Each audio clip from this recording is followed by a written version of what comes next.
We provide you the platform to turn your dreams into reality. Give wings to your aspirations with KR Mangalam University.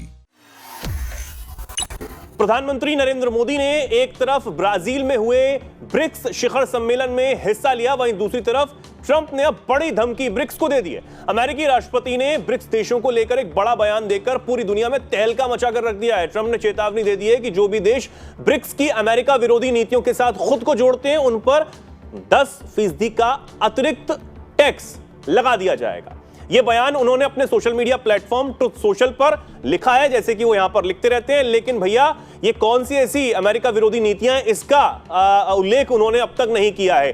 हालांकि जिस तरीके से BRICS ने इस बात को कहा था कि जो अमेरिका है वो तमाम देशों पर टैरिफ मनमाने तरीके से लगा रहा है, उसकी कहीं ना कहीं आलोचना जो है वो जरूर की गई थी।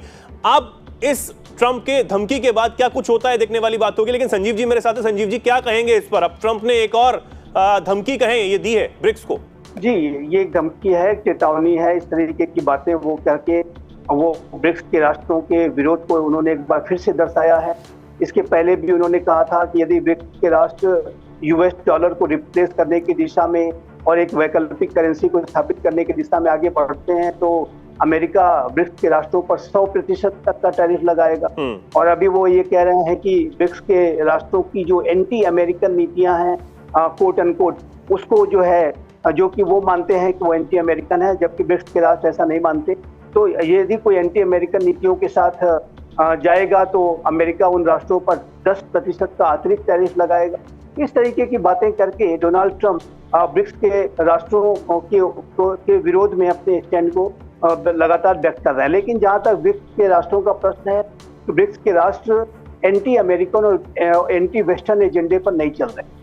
ब्रिक्स के राष्ट्रों का जो मंतव्य और उनका जो संकल्प है बहुत स्पष्ट है कि वो एक मल्टीपोलर विश्व व्यवस्था की स्थापना के लिए बढ़ रहे हैं।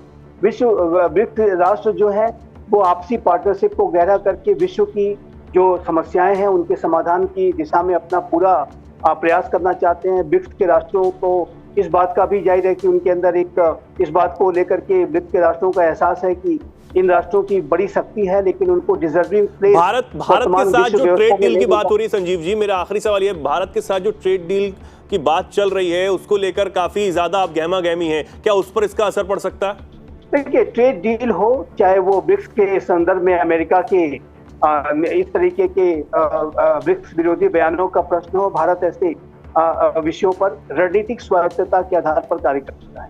इस तरीके के दबावों तनावों के आधार पर भारत अपने निर्णय नहीं लेने जा रहा है। भारत ने पहले भी स्पष्ट किया है कि ब्रिक्स के जो राष्ट्रों का जो संकल्प है वो सकारात्मक है, वो एक कंस्ट्रक्टिव एजेंडे के साथ आगे बढ़ रहे हैं।